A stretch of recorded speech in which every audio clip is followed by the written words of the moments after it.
Assalamualaikum warahmatullahi wabarakatuh. Alhamdulillahirabbil alamin wa bihi nasta'in ala umuri dunya waddin. Pertama dan terutama sekali, marilah kita ucapkan puji beserta syukur kita kehadiran Allah Subhanahu wa taala. Salawat beserta salam tidak lupa pula kita ucapkan kepada nabi besar kita, yakni Nabi besar Muhammad sallallahu alaihi wasallam.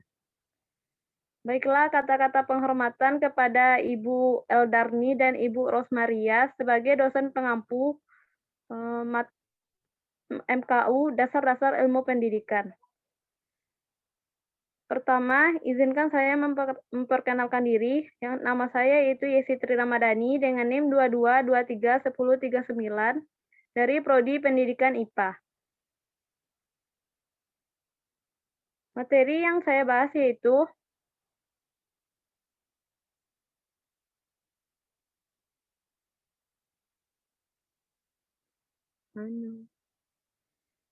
permasalahan dan solusi pembelajaran jarak jauh sebagai inovasi dalam pendidikan.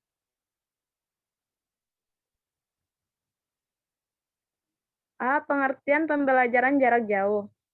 Pendidikan jarak jauh atau PJJ adalah kegiatan pembelajaran formal antara peserta didik dan pengajar yang berada di lokasi berbeda dan diajarkan dari jarak jauh tanpa ruang kelas secara fisik.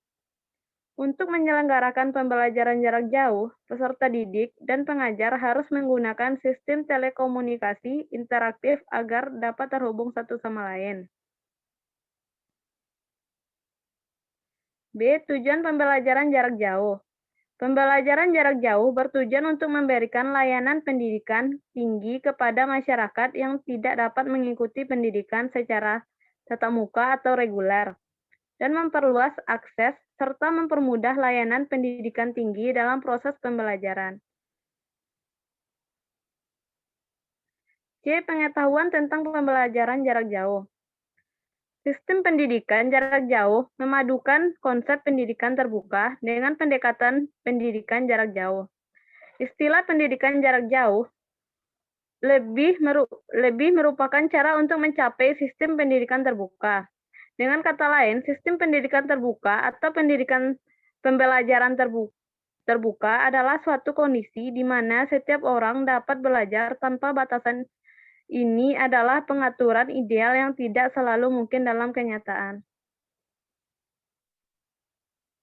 D. Karakteristik pembelajaran jarak jauh. 1. Keterpisahan antara dosen atau tutor dan mahasiswa. 2. Suatu proses yang terorganisasi yang melibatkan institusi pendidikan. 3. Interaksi dilaksanakan lewat berbagai media pembelajaran, seperti cetak, audio, video, komputer, multimedia, dan berbasis web. Untuk memfasilitasi interaksi pembelajaran antar dosen atau tutor dan mahasiswa. 4. Tersedianya sarana komunikasi dua arah sehingga mahasiswa dapat berdialog untuk tujuan pembelajaran dan tujuan lainnya. 5. Kemungkinan disediakannya kesempatan untuk bertemu secara tatap muka untuk tujuan pembelajaran atau interaksi sosial. 6.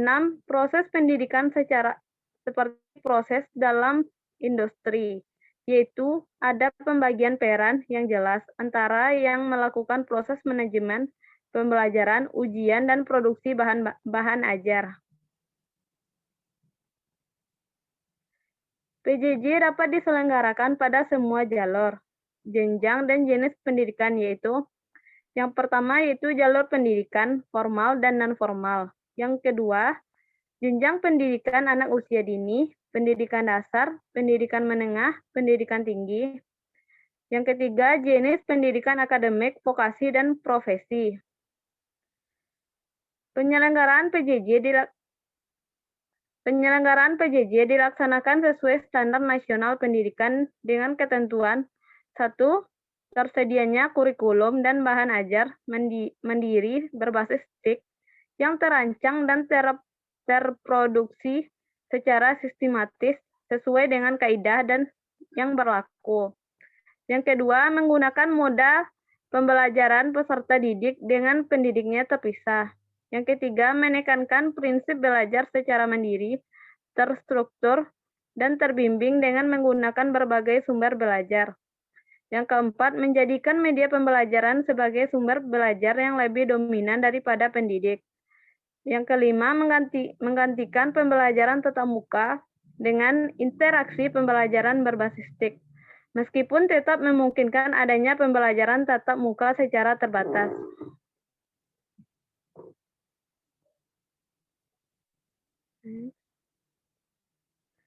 Pengembangan pendidikan jarak jauh. Perkembangan pendidikan terbuka dan jarak jauh di Indonesia dapat dijelaskan dari dua aspek.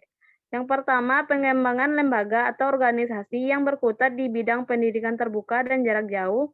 Dan yang kedua, pengembangan program pendidikan terbuka dan jarak jauh yang telah dikembangkan atau diterapkan di Indonesia.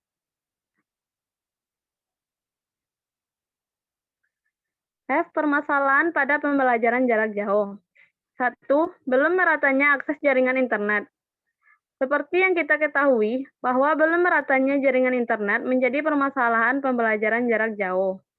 Hal ini dikarenakan masih ada anak didik yang berada di pedalaman yang belum tercapai oleh jaringan, sehingga menyulitkan untuk melakukan pembelajaran jarak jauh.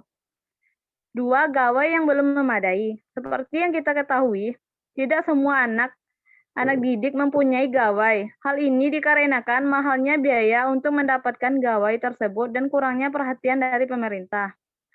Yang ketiga, mahalnya kuota. Dalam melaksanakan pembelajaran jarak jauh, sangat diperlukan kuota yang banyak sehingga akan memerlukan banyak biaya dan tidak semua orang memiliki biaya yang cukup. Yang keempat, belum meratanya penguasaan iptek di kalangan pendidik atau guru.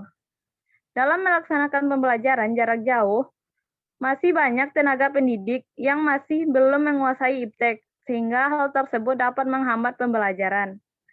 Yang kelima, belum siapnya pelaksanaan proses belajar mengajar menggunakan metode pembelajaran jarak jauh. Belum siap di sini, yaitu di mana pemerintah belum menyiapkan secara mantap untuk melakukan pembelajaran jarak jauh, seperti belum meratanya jaringan internet di daerah pelosok yang jarang diperhatikan.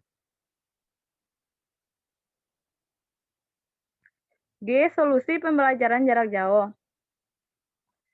Beberapa solusi yang telah diberikan pemerintah adalah terdapat beberapa peraturan yang telah dengan jelas mengatur dan memberikan gambaran tentang bagaimana proses pembelajaran jarak jauh dilaksanakan. Seperti Surat Edaran Nomor 15 Tahun 2020 tentang pedoman penyelenggaraan belajar dari rumah masa darurat penyebaran COVID-19. Fleksibilitas penggunaan dana BOS untuk mensubsidi kuota guru dan siswa merupakan salah satu kebijakan yang dikeluarkan pemerintah dalam mengatasi mahalnya biaya kuota dalam rangka pelaksanaan pembelajaran jarak jauh.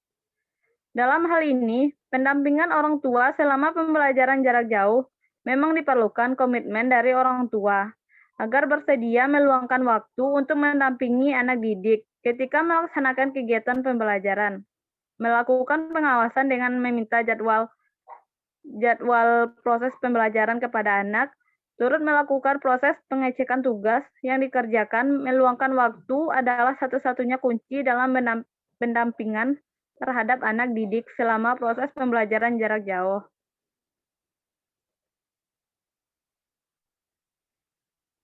Baiklah, kesimpulannya itu, pembelajaran jarak jauh membawa dampak serta perubahan yang sangat besar dari berbagai aspek. Salah satunya adalah mempengaruhi proses belajar mengajar di berbagai sekolah. Tantangan pembelajaran jarak jauh bagi anak sekolah adalah keterbatasan sinyal, gawai yang tidak memadai, minimnya pengetahuan tentang teknologi, harga kuota internet yang mahal, serta minimnya sarana dan prasarana.